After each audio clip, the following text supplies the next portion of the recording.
2-3 scores a month. You want to put down contract scores all over the country, working directly for me? I am self-employed. Geisty lice. Just diamonds or cash. Fine. I'll make you a millionaire in 4 months. I wear $150 slacks. I wear silk shirts. I wear $800 suits. I wear a gold watch. I wear a perfect, deep, flawless, 3-carat ring. I'm a thief. Do you think that I have been waiting for you to come along? You'll marry her and have some kids. Yes. Hey, I'm talking to you. Hey. Hey, what? What is going on in your life that is so terrific? I'm just asking you to be with me.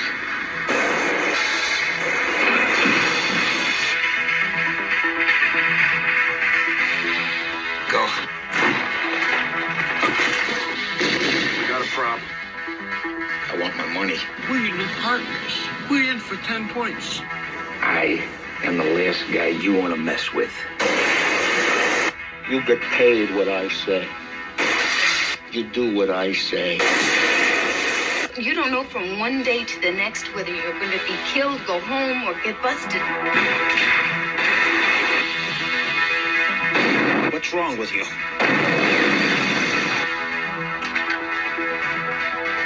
James Caan. Thief.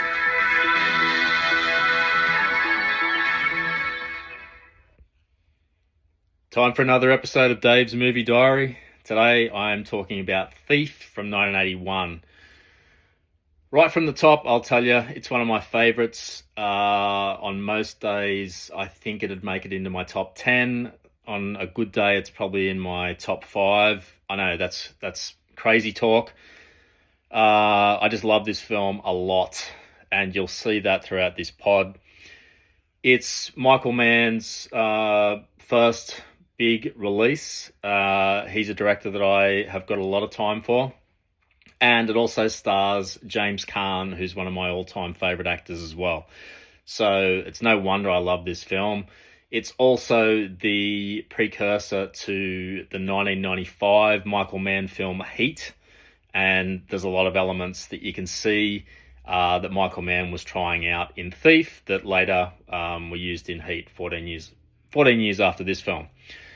It's really great to always revisit a film where you can see a major filmmaker discovering his voice. And this film's got all the trademarks of Michael Mann's work that I've come to love over the years. So this is an early insight into the legend. All right, what's it about? Well, it's about a thief, obviously. But the thief in this case is Frank. That's James Caan's character. He's a professional safecracker, not long out of prison, and he lives by a strict personal code. This is something that's always, well, it's present in a lot of Michael Mann films. He's dreaming of one final score, and that will allow him to get a family, a house, the American dream, in essence. Along the way, he meets Jessie. She works at one of his businesses, and he attempts to build a normal life. And then a powerful crime boss offers him a shortcut to everything that he wants, and he thinks, okay, after some careful thought, this is the answer to my problems. He thinks he's buying freedom. Actually, he's surrendering control. And the film comes to a conclusion when Frank challenges the boss, the new boss. And I won't ruin what happens at the end. I suspect a lot of people may not have seen this film because people I talk to about movies aren't aware of this one, and I've recommended this to quite a few people, and they loved it. What's my history with this one? Well, I did see it on TV, I suspect, late 80s or early 90s. I barely remembered it until a couple of years ago. I had seen it. I remembered elements of it. Later, I think I realised I've always considered myself a big Michael Mann film fan since Heat came out, but I hadn't really explored his first major film properly. And I went back and looked at it a couple of years ago, and I thought, oh, this will be interesting. It's got James Caan in it, who I love. I'll tick a box. Wow, what I found was just unbelievable. It's definitely one of those films I think that improves with age, not because it changes, but because I have. The older I've gotten, the more I appreciate the craftsmanship that Michael Mann brings to his films, the restraint in the performances. You've got to be patient with most of his films, not due to running time necessarily, but the build-up of characters and of plot. And I really appreciate the atmosphere that he brings to his films, and Thief has got all of these in abundance. So, this is really the start of Michael Mann's career. For me, even though he'd put out the Jericho Mile a couple of years before this, I have seen that. I saw it recently, actually. It's pretty good. It deserves the underground kind of cult status that it gets. But this is really in a different league from the Jericho Mile. It's got a bona fide star in it, James Caan, even though his career had stalled a bit since the mid-70s. He does still bring a certain element of gravitas to the film. And the way that this film looks and the professionalism is on a different plane to Jericho Mile. So this is where it all starts, I think, in earnest for Michael Mann. This film brings out a lot of those key themes that we see repeated again and again, particularly in the urban crime dramas that he really thrives on. Particularly Heat, obviously, Collateral, another one, Miami Vice, and this film. Professionalism of the main characters. They're obsessed with their work, and they live with strict moral codes, rules that define them, that they stick to for the most part. They're strong masculine films. There's no doubt Michael Mann's interested in films about men, and generally, I suppose, it's easier for men to get something out of these films, I suspect. They're not exclusively made for men by any means, but that is a weakness of Michael Mann for me, is the female characters are lacking a little bit. Loneliness of the characters, they're always individuals, their work defines them, and they're always in control. And it's only when they start to lose some of that control that the big dramatic scenes happen in Michael Mann films. So I feel like James Caan's Frank in this one is the template for a lot of the characters that were to follow. And I think we can see some direct ancestors in the Neil McCauley character in Heat. It's literally this character done again in slightly different ways with the energy that De Niro brings. We've got the Vincent character in Collateral, Tom Cruise. Even Jeffrey Wiegand in The Insider, even though that's a true story, there's definitely elements, I think, in that Russell Crowe portrayal where it has control and precision as the main defining features of that character. So he's interested in men who define themselves through what they do. Generally, it is men on the edge or over the boundaries of where the law is. And he seems to always be interested in this question, and that is, what happens when someone becomes so good at their work that it becomes their entire identity? And that's really this film in a nutshell. All right, on to Jimmy Caan. I could talk about this guy all day, so I'll try and keep it short. He's one of my favourite actors for a lot of reasons, and I think this might be his most complete performance. Because I think when most people think about James Caan, they think about the Sonny Corleone character, obviously, in The Godfather. That's when he really leapt into most people. Well, I think that's when most people saw him on the big screen. I know that he was in Brian's Song the year before. That was more it was a US TV movie. He was great in that, but Sonny Corleone, The Godfather, became a cultural moment that's extended for 50 plus years now. So I think he's defined by that role, even by other roles like The Gambler, Rollerball. But then he was on hiatus for a few reasons. He made some bad career decisions, turned down a lot of roles that went on to be big smash hits because he's an old school guy. He's got to feel something for roles before he does them. He doesn't just take them for monetary reasons. So he's a man of his time, and I feel like this role is maybe his best because he's in the entire film. The film is about him, and he feels just like this character. It's like it was written for him. So comparing him to Sonny Corleone, he had that explosive energy, a volatile character, unpredictable, chaotic, live larger than life. It wasn't always his head that was doing his thinking for him, if you get my drift. Here, he's the opposite. Everything's controlled. Frank is measured. He keeps things internalized. Definitely authentic. He's not like a movie criminal. He's not loud and flashy because he wants the image as a successful businessman to be his what people see, not a criminal. He's got 3 or 4 businesses. He's got a successful car dealership. He owns a cafe. That's where he meets the Tuesday Weld character in this. So he takes his working life seriously. He's a professional. It's a craft.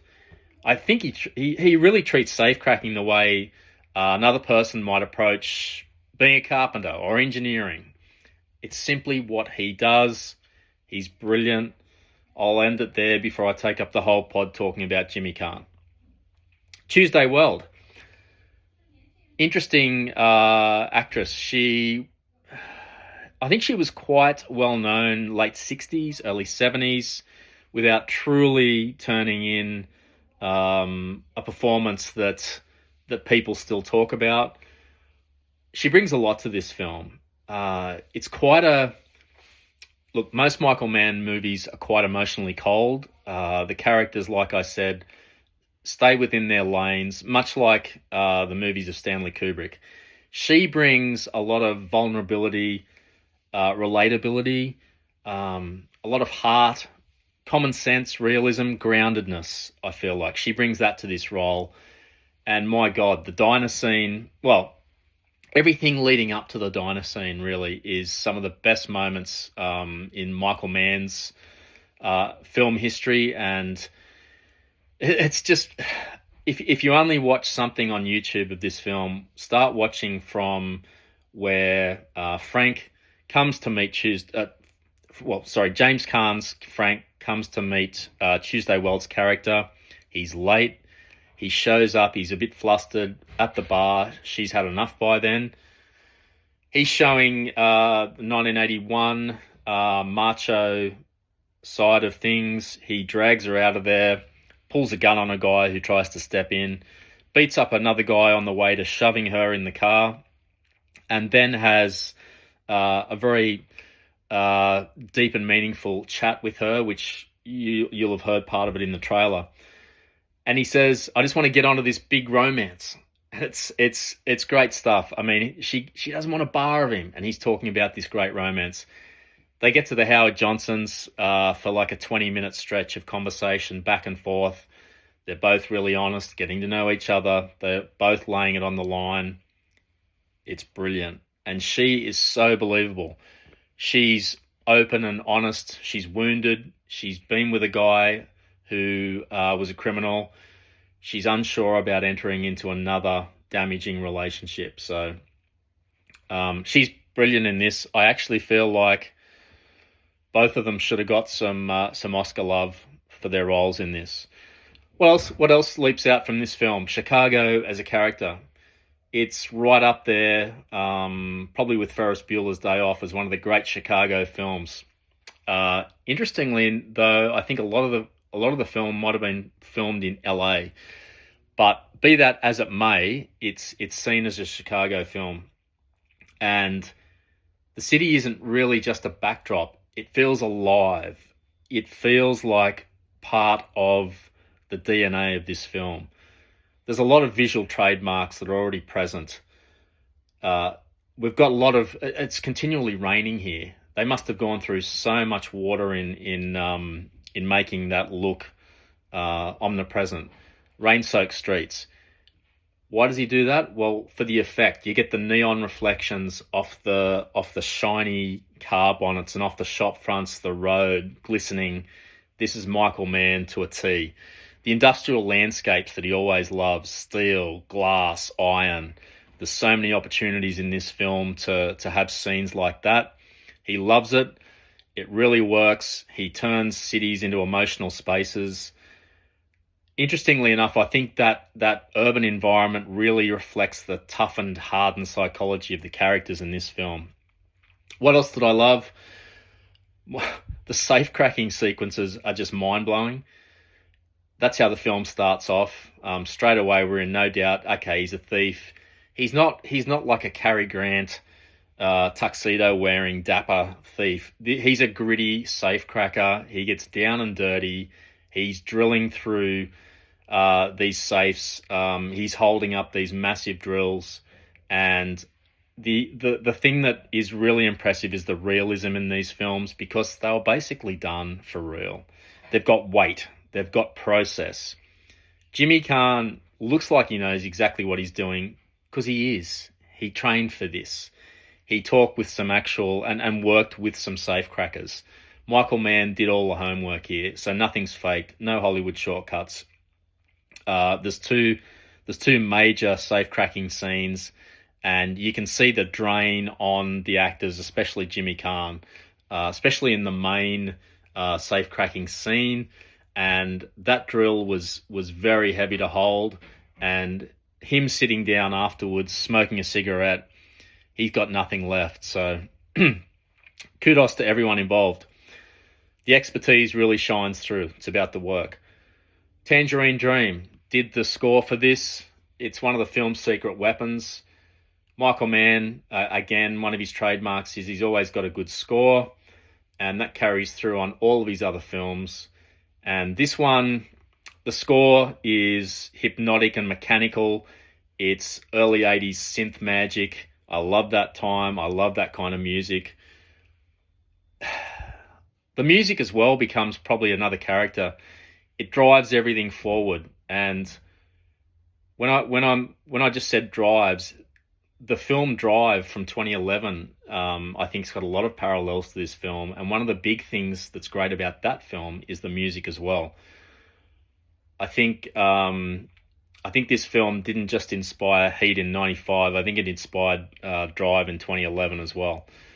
So the music's great. It creates a lot of tension even when very little's happening. So really, there's a lot to love about this. I tried to think about things that maybe don't work as well for some people. I'm trying to be even-handed here, even though that's very difficult for me with this film. It's very cold. The whole tone is very cold and precise, and even though Tuesday Weld brings a lot of heart, maybe it's not enough for folks. Maybe some people will find the pacing slow. The running time isn't excessive. It's I think it's under 2 hours, and I find it intriguing from the get-go. Younger folks maybe will find the pacing slow. There's not as many cuts that they're used to and things happening. Maybe some of the characters they feel are difficult to access. I see that as being realistic to them, but like I said, modern sensibilities are different to mine. I'm an old fella. Sometimes the dialogue is very low down in the mix, and with Tangerine Dream pumping through most of the film, it is hard to pick up some of the wording, and the plot gets a bit not contrived but complicated throughout the last half in particular. So I'd probably recommend having the subs on the first time you watch it. That's how you get around that, but the mix isn't great. One of the other interesting things about this is that Willie Nelson plays a key part in this film. He's only in it for less than 5 minutes, two scenes. Once in prison, where he plays Frank's mentor, like a father figure, and then once he gets out, there's a touching scene there with James Caan as well. He hits it out of the park. He's fantastic. Again, like Jimmy Caan, it feels like the role was written for Willie Nelson. So I had to keep pinching myself and saying, that is Willie Nelson. Superb performance. So look, you can tell by the way I'm gushing that I love this film. It's called Thief. It's not really about crime or safecracking or heists. It's about control. It's about watching a man performing his craft, trying to build a better life in a dubious way, but trying to manage his life and then making a bad decision and then having to cope with that. Coming to the realization that we can't always control everything in life. Sometimes things don't work out the way we want them to. And Frank deals with it in his own way. So look, Thief is definitely not Michael Mann's most famous film. It may be, though, the earliest and purest expression of what his interests are as a filmmaker. So watching it today, I think gives you a real blueprint for his entire career, what he went on and did afterwards with all those great films, especially in the 90s and early 2000s. So apart from that, it's one of the great crime films of the early 80s. It's James Caan's finest performance, I will say that. It's also his probably last great leading man performance before he stepped away from Hollywood for 4 or 5 years. It's definitely essential viewing for anyone who loves Michael Mann. So highly recommend it. You can usually find this on YouTube, interestingly enough. It is on streaming platforms as well. It's on Prime, Amazon a lot. But yeah, head to YouTube if you can't, if you don't have Prime. It's quite a good quality version of the film. So I can't recommend this film enough. Check it out and enjoy. See you next time.